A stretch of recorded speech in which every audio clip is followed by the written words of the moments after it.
কেউ কেউ এক সময় এই 2 বছর আগেও টিউশনি করে নাকি মাসে 60-70 হাজার টাকা রোজগার করতেন, তারা এখন 98 লক্ষ টাকা সম্পদ দেখাচ্ছেন। কেউ কেউ আবার কোনোভাবে কায়ক্লেশে জীবিকা নির্বাহ করতেন, এখন তারা পরামর্শক হয়ে প্রচুর টাকার মালিক হয়ে গেছেন। কি পরামর্শ দিলেন, কাকে পরামর্শ দিলেন, তার শিক্ষাগত যোগ্যতা কতটুকু, এবং তার পরামর্শ যারা নিলেন তারা আবার কি কি হলেন। ওই একটা গল্প আছেন, এটা বলে শেষ করি।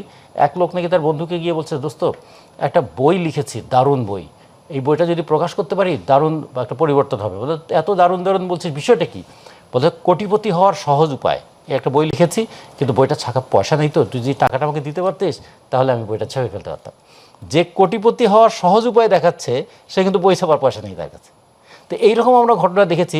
2 দিন আগে যার পয়সা নাই, হঠাৎ করে কনসালটেন্সি করে তিনি আবার প্রচুর টাকার মালিক হয়ে গেলেন, এবং তারা নির্বাচন প্রতিদ্বন্দ্বিতা করছেনও।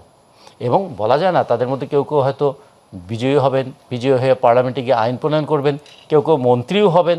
ফলে এই যে একটা অর্থনৈতিক অসততা এবং ভবিষ্যতে অর্থনৈতিক সমৃদ্ধির সোপানে পা দেয়া, এর মাঝখানে আছে প্রচার, এবং এই প্রচারটাকে নিজের পক্ষে নিয়ে আসবার জন্য যত ধরনের কৌশল প্রয়োগ করা দরকার সবই তারা করবেন।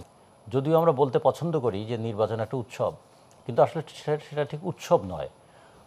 সব উৎসবে কিন্তু একটা আনন্দের আমেজ থাকে, কিন্তু নির্বাচনে থাকে একটা প্রতিদ্বন্দ্বিতার মানে আবহ। ফলে এবং এবার এর সাথে আশঙ্কাও যুক্ত আছে। সবসময় সেটা থাকে, কিন্তু যে কারণেই এ পর্যন্ত যে 12টা জাতীয় নির্বাচন হয়েছে, এমনকি এক দলের অধীনে নির্বাচন হওয়ার পরেও সেটা সহিংসতা মুক্ত হয়নি, কারণ এক দলের মধ্যেও তো বহু দল হয়ে যায়। তো সে কারণে যেটা বলছিলাম যে যেহেতু এটা প্রতিদ্বন্দ্বিতা থেকে কখনো কখনো মারমুখী প্রতিদ্বন্দ্বিতা হয়ে যায়, ফলে সেক্ষেত্রে আশঙ্কা থাকে, সেক্ষেত্রে প্রতিপক্ষকে কতভাবে পরাজিত করা যায় তার চেষ্টা থাকে। সে কতভাবে পরাজিত করার মধ্যে পেশি শক্তির প্রভাব থাকে, টাকার প্রভাব থাকে, আঞ্চলিকতার প্রভাব থাকে, এবং সবচেয়ে বেশি তাৎপর্যপূর্ণরূপে প্রভাব থাকে সেটা ধর্মের রাজনৈতিক ব্যবহার, সেটা থাকে।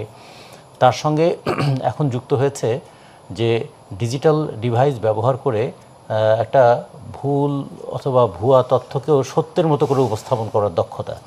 ফলে কেউ প্রথমে হয়তো বুঝতেই পারবে না যে ঘটনাটা কেমন হলো, কারণ শুধুমাত্র ভুল তথ্যের ব্যাপার না। আপনার বাংলাদেশের ইতিহাসে কয়েকটা খুব দুঃখজনক ঘটনা ঘটে গেছে এরকম, যেমন কুমিল্লার নাসিরনগরে যে ঘটনাটা ঘটেছিল, পাবনার সাথিয়ায় যে ঘটনাটা ঘটেছিল, রামুতে যে ঘটনাটা ঘটেছিল, রংপুরে যে ঘটনা ঘটেছিল। পরে দেখা গেল যে এই যে ফেসবুকে একটা তথ্য দিয়ে একটা গ্রাম পর্যন্ত জ্বালিয়ে দেওয়ার ঘটনা ঘটেছে, কিন্তু যার নামে এই ঘটনাটা ছড়ানো হয়েছিল তিনি ফেসবুক তার নাই, তার ফেসবুক অ্যাকাউন্ট নাই, এবং কেউ কেউ আছে তিনি প্রায় নিরক্ষর।